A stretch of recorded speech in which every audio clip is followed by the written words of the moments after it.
good. All right.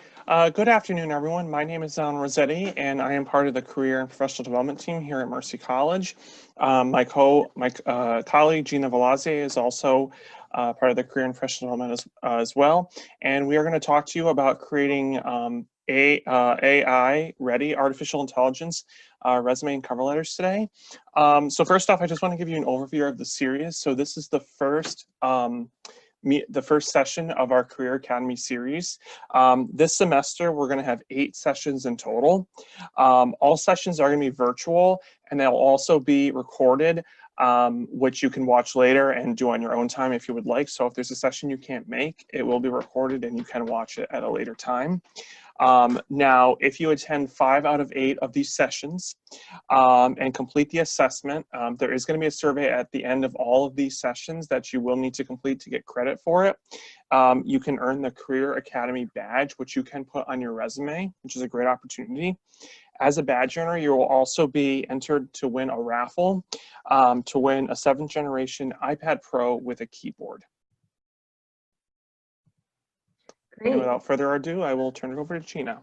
Yes, and thank you, Joy, for providing us with the survey. We'll also include it at the end. Right, thank you everyone for being here. I'm curious to know how you heard about this workshop. So if you can take a couple minutes or a minute to fill this out, it'd be cool to figure out how you're hearing from this. And if you'd like a different method, please let us know.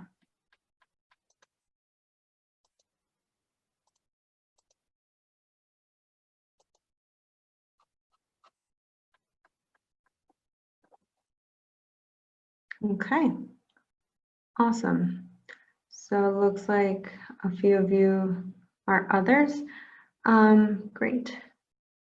Are the 2 students that said other, was it from email, or do you mind sending a chat or unmuting yourself, please? It's from a C-STEP program at Mercy. Got it, very cool. Awesome, thank you so much. Great, so we'll get started. We're going to be talking about resumes. So what is a resume? So throughout this presentation, if you have a question or you want a clarification point, please unmute yourself or just send a chat and we'll be happy to address them. We'll also save some time at the end for questions. So a resume is your primary marketing document. So it should be 1 page. It summarizes your experiences, skill sets, and qualifications. It should be quick and easy to scan. Employers take about 7 seconds to review a resume. So you want to make sure that the format is updated and it's easy to read. And again, the primary goal of your resume is to land you an interview for a position. So you always want to make sure to do the best you can on your resume.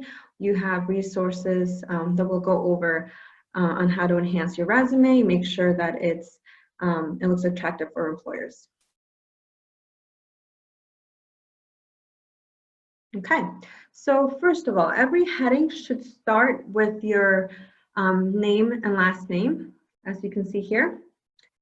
Unless you're an accounting major, you should only include your city and state, and that is just for safety reasons.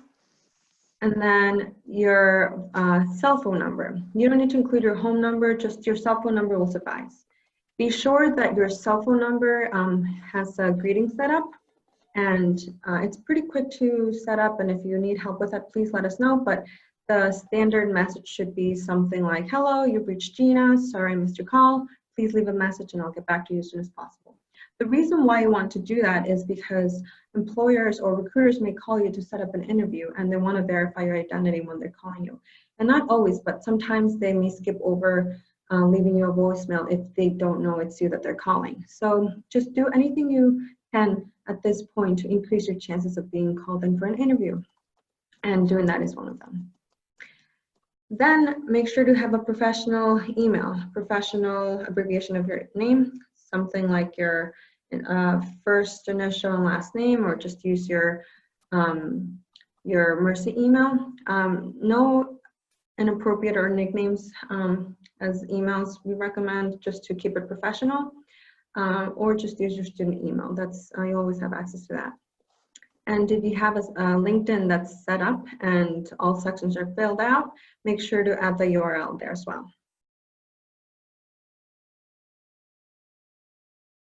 Okay, the section after your contact information, you're going to have your education. And that education section should state your full degree title.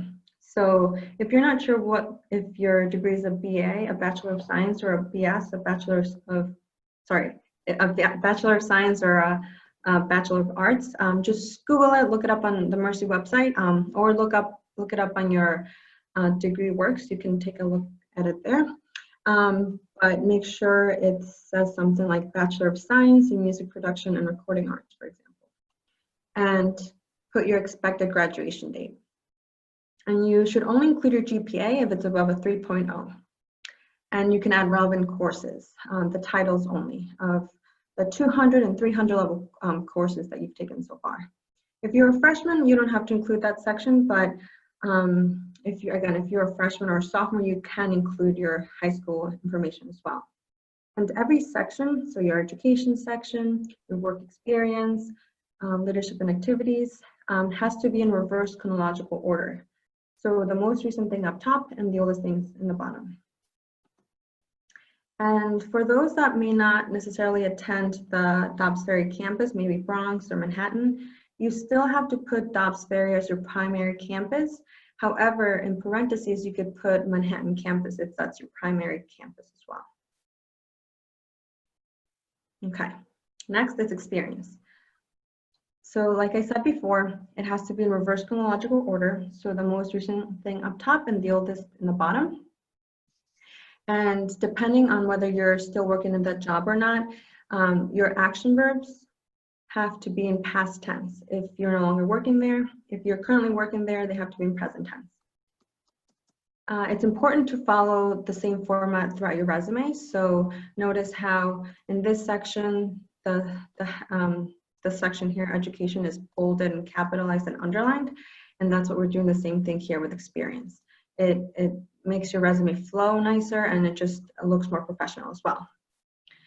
And then again, the company name is bolded, the city and state is not, the position that you have is gonna be italicized. Sometimes it's hard to put into words what you actually did in your internship. So that's what the career team is here to help you. We can help you, you can set up an appointment with your career coach, and we can work with you to enhance those bullet points as well. Or you can take a look at the resume guidebooks that Alan will be talking about in a few minutes, and we have sample bullets by category as well. And then the dates, you don't need the day that you started, just the year and month.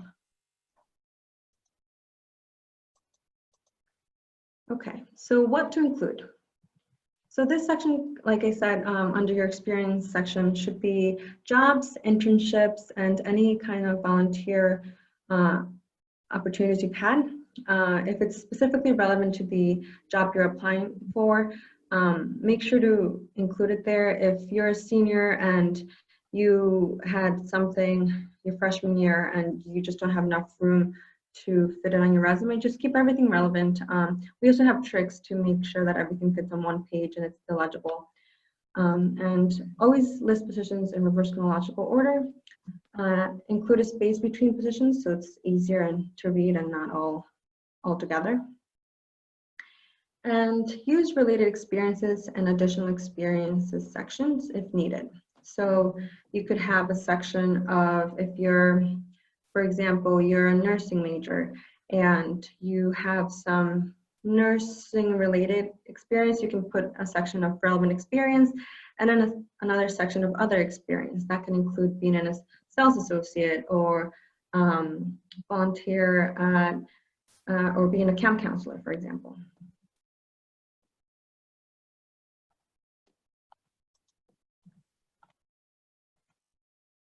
All right. Just to reiterate this a little more, bullet points describe your experiences. And you should not be using full sentences or paragraphs. You want to make it concise and quick for recruiters to see. So put yourself in the recruiter's shoes. You're not going to take the time to read a paragraph. If every bullet point is a paragraph. So make it succinct as well. Open each bullet point with a strong action verb. The resume guidebooks that we're going to show you will have copious amounts of action verbs you can use. So you don't have to be using the same words over and over again. You can change it up a little bit. And write your bullet points in the first person, but don't use I or me. And again, make sure that your bullet point, you're using the appropriate tense, present or past tense. And it's up to you, but you can use a period after every bullet point.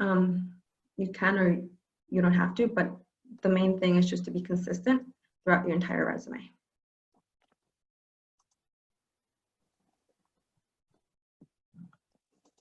Okay, another section, a common section that students have is leadership and activities.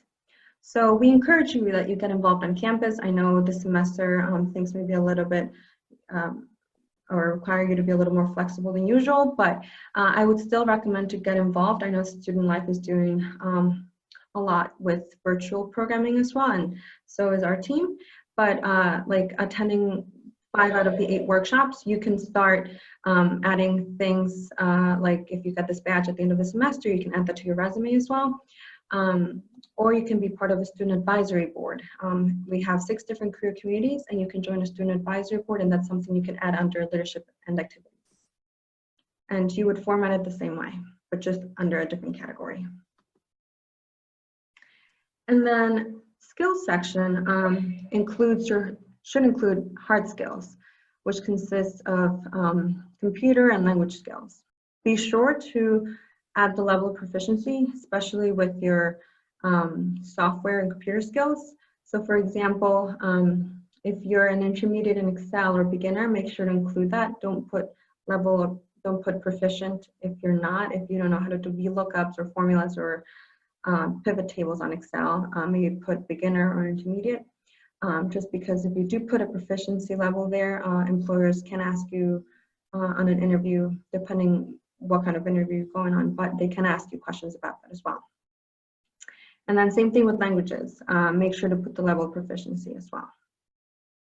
So if you are computer science, IT, or cybersecurity major, you may want to include these kinds of skills. It's very important for you to highlight those key terms there. And if you're majoring in nursing or another healthcare related major, you want to list your certifications similar to this. If you were to get a certificate through the career team, a certification of completion, you can actually add it below. So computer, language, and certifications. You can do that as well if you'd like.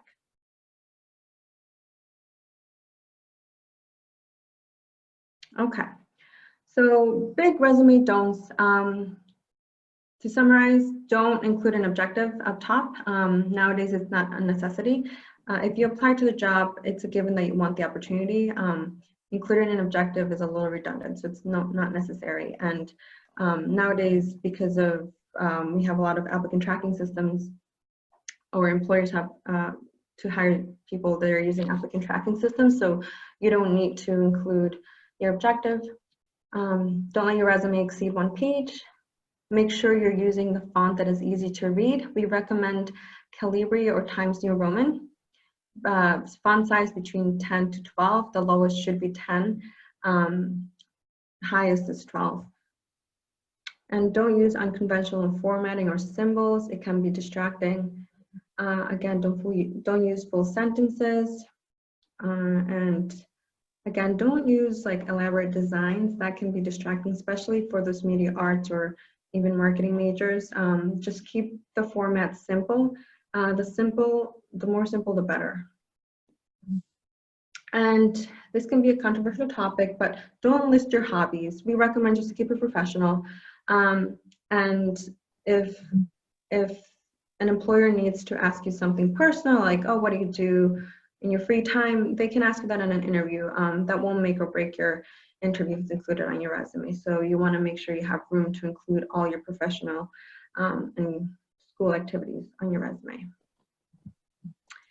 And don't include at the end of your resume references available upon request. It's a given that if an employer asks you for a list of references, you'll give it to them if you get to that point of the interview process. Any questions so far? I have a question. Yes. So I noticed for some of your examples, it had like, you know, the basic formatting, but a couple of the words were like bolded, some were underlined, some were italicized. How do we know when to and when not to do that? That's a great question. Which form are you talking about? This one? Yeah, like, yeah, that one works. Okay, great. So the company name. So from just seeing this, what stands out to you? The company name. So stay consistent with bolding the company name, and then the city and state, you're not going to do that. And you can tell we're staying consistent here, and same thing here. And then italicize the position titles like this. Sometimes people may work at a company and get promoted in that same company. They don't need to list the company twice. So that's why you can see here, this person, the student here started off as a counselor in training and then got promoted to being a counselor. So that shows progression in the company, and so that's why you list it like this. So it's just kind of getting more used to your resume and just understanding how to format it. But the only thing I would underline on your resume is the experience section. Does that make sense? Yeah, thank you. Of course. And then Alan will go over as well, like resume samples and like a bad resume sample and a good resume sample, and you'll be able to kind of participate and see what a good resume looks like as well. Okay.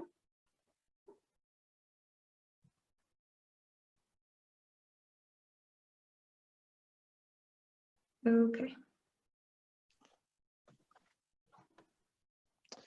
Okay, so for all resume resources, you can visit our website, www.career.mercy.edu. This is where you can find sample resume formats for a variety of class years, freshman, sophomore, junior, senior. You can also find one for transfers and experience or career changer. So if you have a lot of experience, you can use that. And it's also for different industries as well. Here at Mercy College, we organize career counseling through career communities. So we have several different career communities at Mercy. We have accounting, the accounting, and etc. And so really you can look at them and decide which industry is best for you and use the resume samples. There's also sample resume, sample verbs in there as well. There's a list of verbs depending on the action that you're doing. You want to make sure that with verbs that you're doing, you don't use the same verb. So don't use assist like 4 times throughout your resume. Try to differentiate and use different words. There's also sample bullet points as well, and sample bullet points for some more common jobs. So things like babysitter, nanny, server, office assistant, things like that. So you can kind of get an idea on kind of what the bullet points you want to look like. And as I said, career community specific resumes as well. There are them as well. So certainly I would, look at your career community and see the sample resume for that.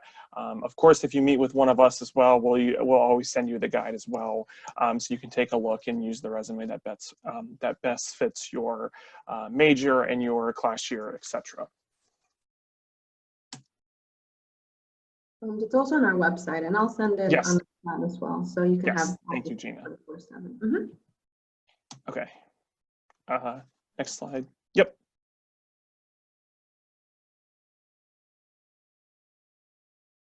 Okay, so we are going to play a little game. I'm going to have all of you pretend to be recruiters today. So this is a resume that came in. So I want you to find the errors. So you can either put them in the chat or you can unmute yourself and tell me what some of the errors are. These are all errors that I have seen on resumes.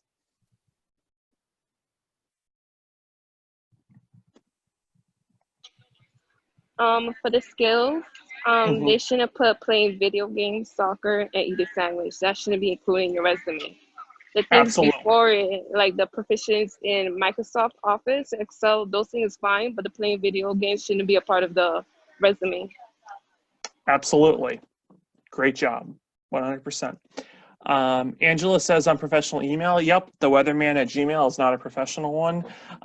It should be a professional email like your Mercy email. Address, yep, this person is not a accounting major, so they should not include their address, full address on their resume. What else? The wrong chronological order. Yep, yep, absolutely. You guys are pros. Look at you. For where it says McDonald's, I think they should put a better description of their job position. Instead of I took orders from people, I made food for the customers. Maybe say it in a better way. Absolutely, yep. It's important on a resume not to include I. I is not something you want to include on a resume. Also, the GPA isn't a 3.0 or higher. Yep, great job. Not formatted properly? Yep, absolutely. Yeah, so if you look at McDonald's, the dates are not italicized. I'm sorry, the dates are not aligned to the far right, which they should be for every single job. And there's also no title of the job that you're doing for McDonald's. Also, the objective. Yep, absolutely. Yep, no objective. To get a job in the business field, well, yeah, obviously. New York City should have been New York, New York. Yep, absolutely. I also think the structure could be better where the dates are. I know somebody mentioned it should be chronological order, but it should also line up. Like some of it is like uneven. Yep, yep. Days should align to the far right. So that means on the far right of the page, they should all be even. Correct.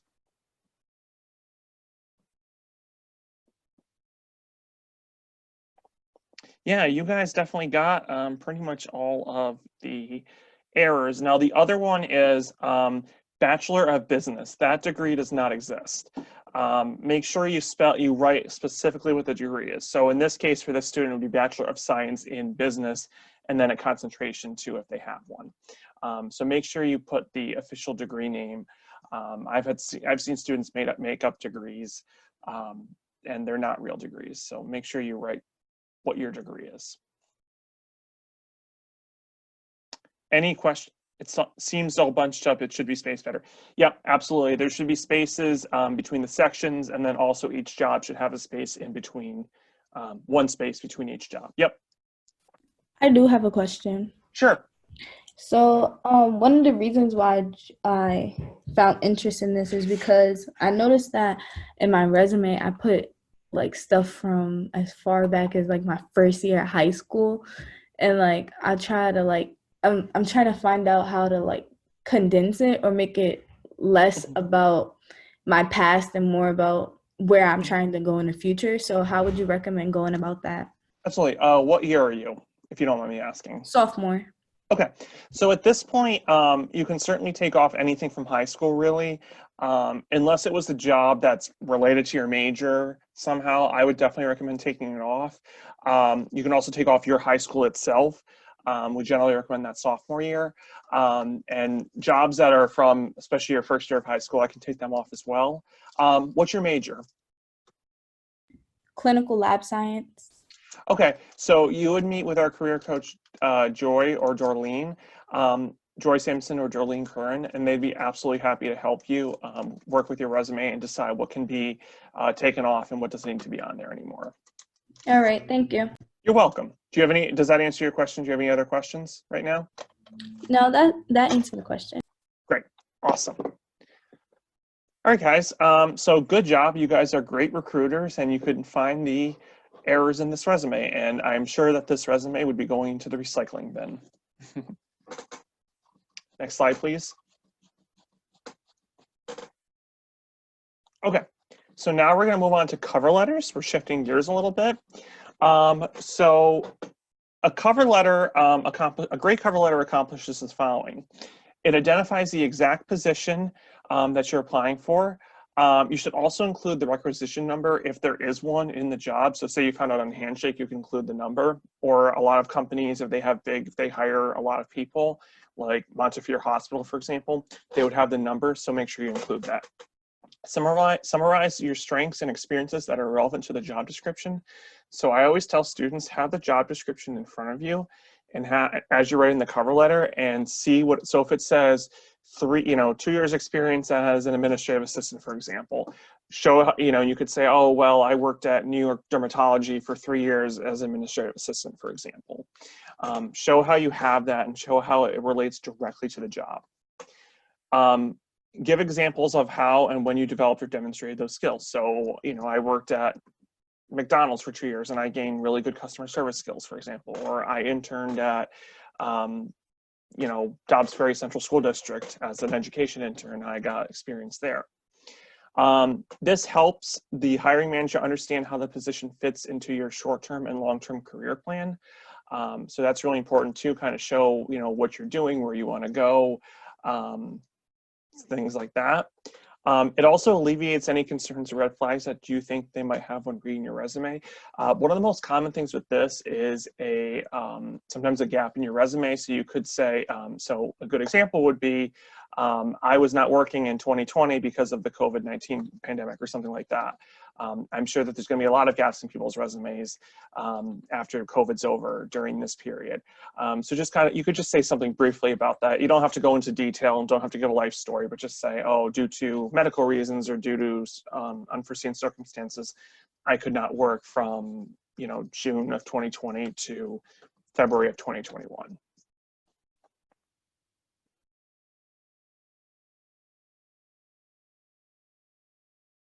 Okay, so some cover letter tips. Write a new cover letter every time. Employers can tell when you're writing just using a template. So sometimes people will just plug in, dear Mr. Rossetti, and then they'll plug in Miss Blasier. So make sure you don't do that. Another problem with that too, and I've seen this, is sometimes people will forget to replace the address, or they'll say Mr. Rossetti, but when Mr. Rossetti doesn't work at this organization, instead they'll say, Miss Sampson. They should say Miss Sampson, but they say Mr. Rossetti. Make sure you write a different cover letter every time, and you want to tailor, you really want to tailor it to the job description. You want to make sure you tell your story, tell about where what you've done, your experiences, your skills, but don't overshare. A cover letter is not a dissertation. It shouldn't be 2-3 pages long. It should only be 1 page max. And don't go into personal detail. So if you couldn't work, if you had a gap in your resume because of a medical thing, you don't have to say like, oh, this happened, this happened, this happened. You could, just be brief about those things. So make sure you don't overshare. So for samples, go to Career.mercy.edu, go to next steps, and then write a resume and cover letter for resume samples. I'm sorry, for cover letter samples. And our resume and cover letter guides, there's also samples as well that you can look for as well. So so the first half is resumes, the second half is cover letters. So this is a cover letter sample. So you want to have at top your first name, last name, city and state. You don't need your full address, same thing as the resume, your phone number, and your email. Then a space, then you want to have the date, the current date. Then you want to have the company's information. So the contact name, if available. If it's not available, you could say Department of Human Resources. And then the company organization name, their street address, their city, state, and zip code.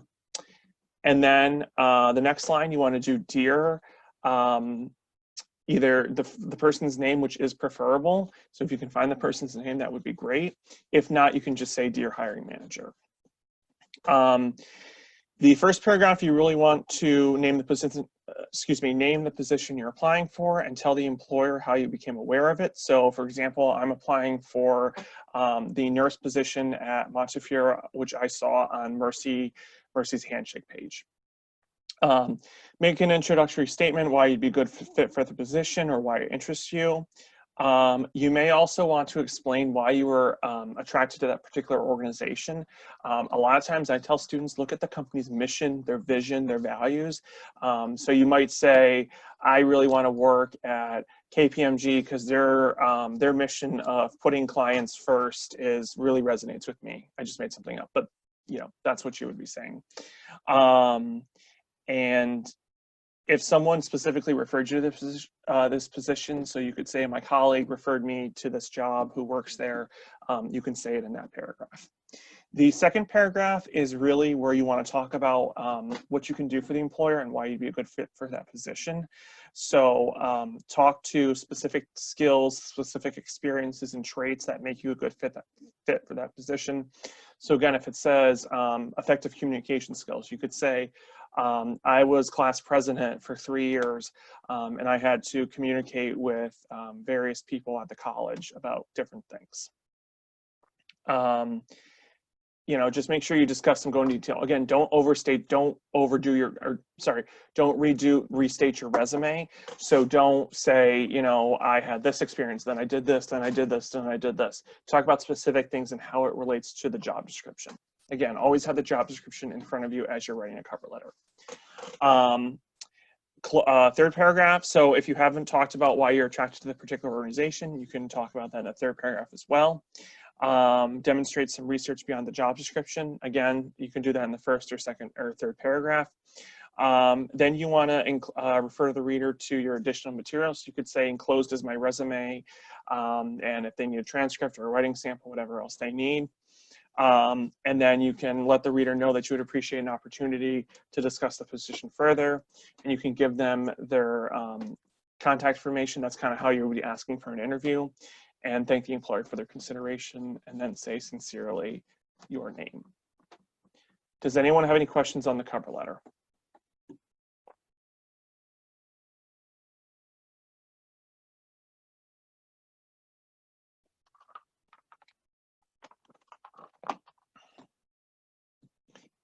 And obviously too, certainly you can come to our office and we'd be happy to help you with a cover letter as well, help write a cover letter as well. And we can look at it once you write a cover letter, once you draft a cover letter, we'll be happy to look at it for you as well.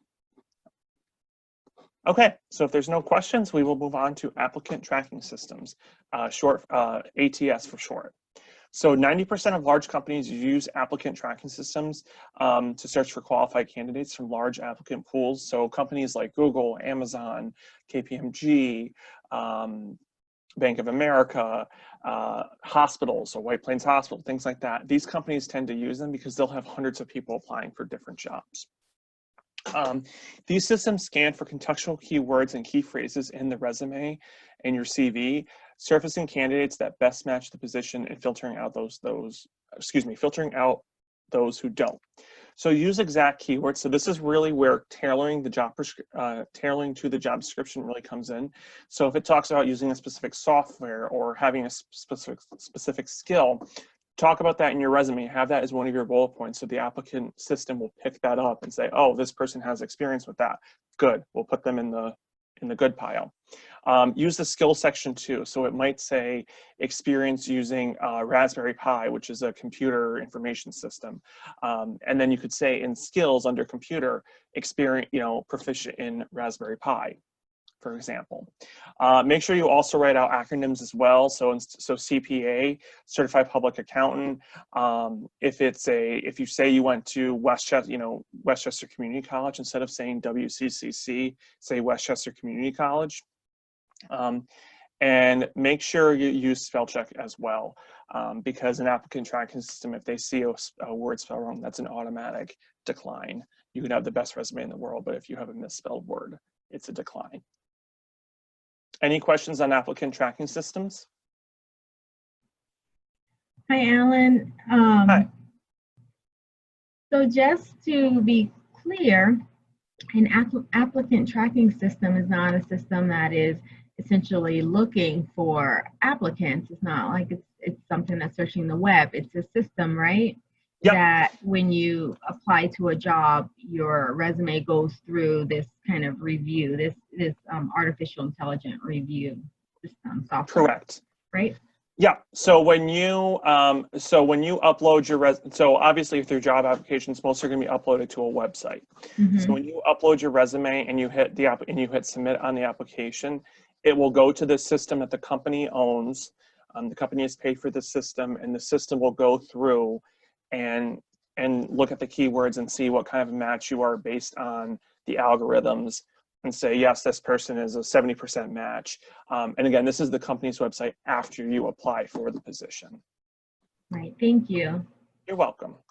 Any other questions? I have a question. Sure.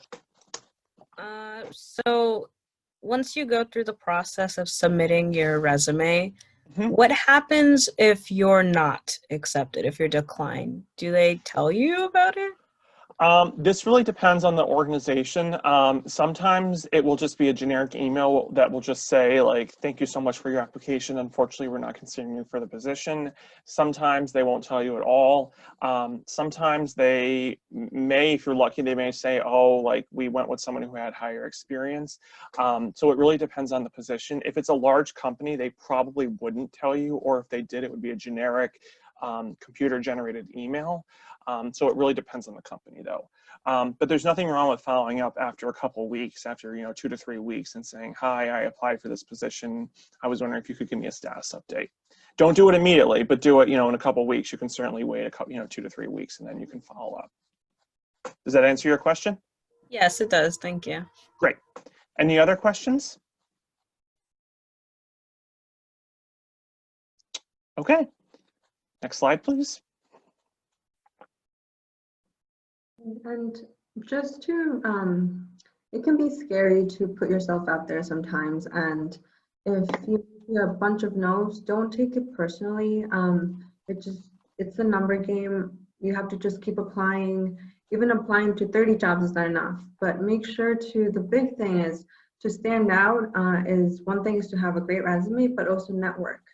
So attending these alumni chats that we have planned this semester, or these employer visits virtually, recruitment visits, I mean. Attend these events, start networking with employers, alumni. That's the best way to start getting yourself or put yourself out there as well. So back in the day, applicant tracking systems weren't as popular, or many companies didn't use them, but think of an applicant tracking system as the person that, instead of the person who would back in the day review your resume, it's just a machine now. There's just so many applications out there, and there's just not enough manpower, so they have AI, artificial intelligence, that picks out keywords. So like Alan said, make sure to have your job description or the job description open, and if you're seeing that a requirement is that you're proficient in Excel, and they list it as MS Excel, make sure you have that like that on your resume. That way your match rate increases. If you want to see what your match rate is with a job versus your resume, and what you can do to increase your match rate, check out www.jobscan.co. This is, you have limited tries. I believe it's 3 tries per month. So what you do is, I'm going to try to zoom in here, but what you would do is upload your resume and then copy and paste the job description, and then you'll get feedback on what your match rate is and what are things you can do to improve your resume. It'll say the job description uses, for example, management 10 times, and your resume only uses that once. So maybe you have to be using that a little more to increase your compatibility. So doing things like that can help you stand out as well. It's a great way to compare your resume and the job description. And again, the match rate is generated after plugging in your resume and the description.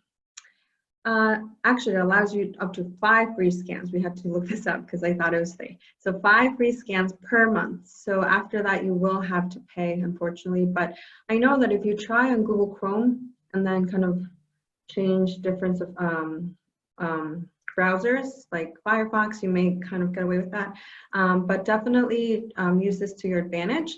It is a feature that LinkedIn provides as well, that you can scan. You can scan your LinkedIn and see how well it's put together. And again, you can always schedule an appointment with a career coach to go over your LinkedIn as well, because LinkedIn should be where you're connecting with people, your mentors, your your professors, people that you're working with, your teammates, and colleagues, and so on. And you want to start establishing relationships and maintaining those as soon as you can, because you never know where a relationship or a connection can lead to as well. So that's that. I do actually want to show you how you know when a company is using an applicant tracking system. I'm trying to think of a company. So let's do Montefiore, right? I have a question. Yes. How do you schedule appointment with a career coach? Is it through the EAB Navigate? Unfortunately, not EAB, but Handshake. So if you go to Handshake, mercy.join Handshake, you can schedule an appointment with a career coach. So you'll see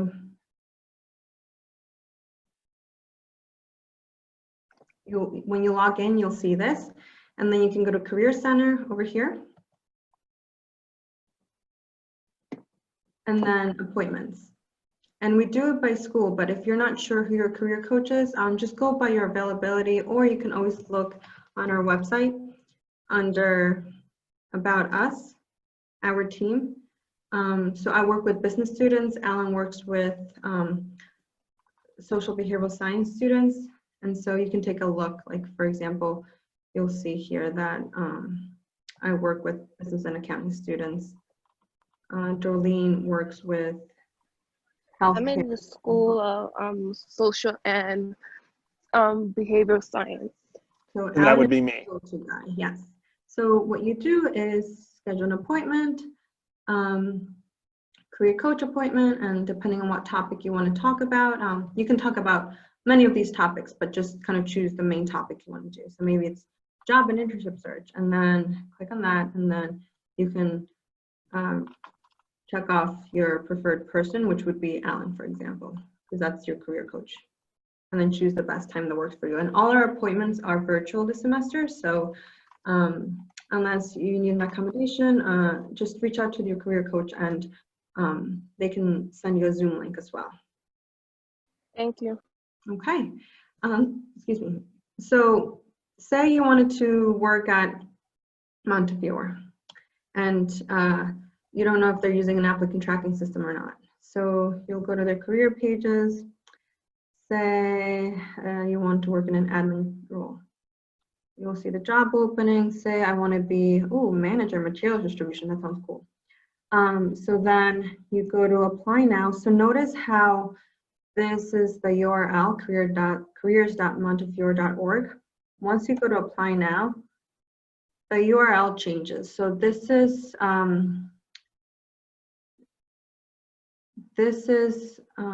don't have an account here, but it'll change. Sometimes it'll say Brass Rings or Workday, so you can know that once the URL changes, they're using applicant tracking systems as well. And you can actually figure out what applicant tracking systems are. And if you really wanted to dig deeper, you can do research on that applicant tracking system and see what are like the best practices to make sure that you stand out. Because if you don't have, sometimes hiring managers may have a specific match rate, and if you don't meet those requirements, they won't even consider you for a phone interview or first rounds or anything like that. Okay. So thank you again for attending. We're really excited to have you here. And just to reiterate a little bit of what Alan said at first, you do have, in order to get the digital badge, you have to attend 5 out of the 8 virtual workshops. So make sure to tell your friends that these sessions are recorded. So if you can't, you have to RSVP to all of them, but if you can't make them, we'll still send you a link to watch later, and you'll have to watch the whole thing and get this code. So just remember that the code is N9TZ, and you can, if you have your phone, you can just use your scan that QR code, and you'll have access to that survey, and the quiz code, you have to insert that at the end. And I put the survey in the chat again, so you guys can easily click on it. Yes. So thank you again, everyone, for attending. Feel free to provide us with all your feedback. And we look forward to seeing you in our other workshops. We have one on a week from today, and that will be on how to do we know? I think it will be on applicant tracking systems, so a little more in depth. Perfect. There it is. Yep. Yep. So, sorry, Gina. Oh, no. It will be on September 22nd, so next week, Tuesday, and it will be on applicant tracking system. So Alan went through it a little bit, and then you'll learn more about it during that session next week. Especially nowadays, because we're gearing more towards a more virtual everything. So I recommend attending these workshops and learning more, because these are just useful kind of content to kind of expose yourself to and learn. And you might be wondering how you RSVP to things. So once you're on Handshake, you go to events and you can RSVP to anything or all the Career Academy workshops. You can do that now and RSVP to them.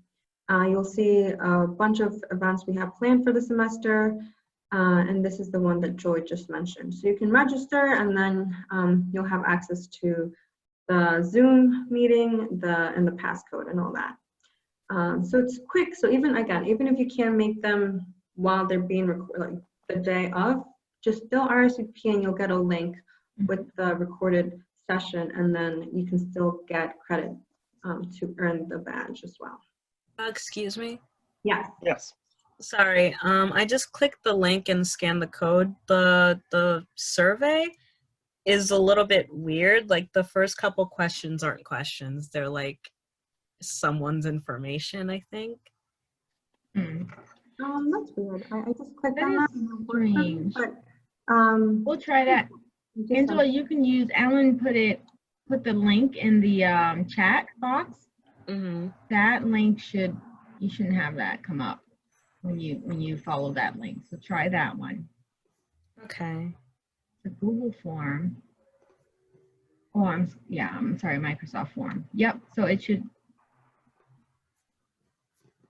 It actually does come up as someone's. You're right. I'm starting to see it now also.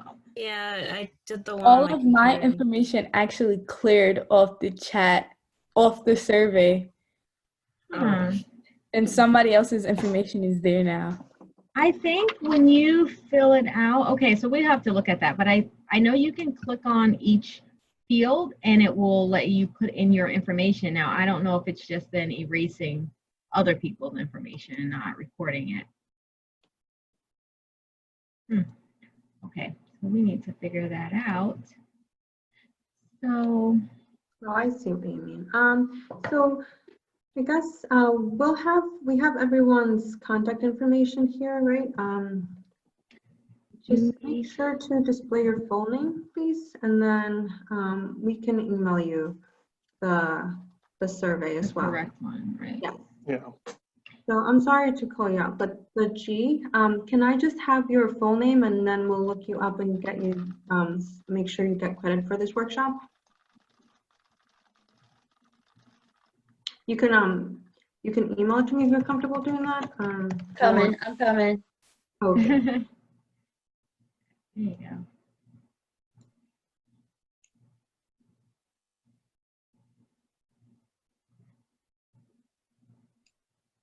Okay. I think it's actually because everyone's able to edit it. Sorry. I'm just like looking at it again. Yeah. Yeah, I think it's almost like a Google Doc where everyone can edit it and Yeah. not like separate Sorry. folders. No, that it's helpful that you told us, because Yeah, thank you. I don't know if it's recording. If everyone can edit it, I don't know if it's recording each person's information individually. I wonder. But we'll get it sorted out, and then we'll give you guys credit. And as Gina mentioned, we'll send you the updated link. Thank you very much. We appreciate it. Okay. So with that said, does anyone have any questions? Any hesitations?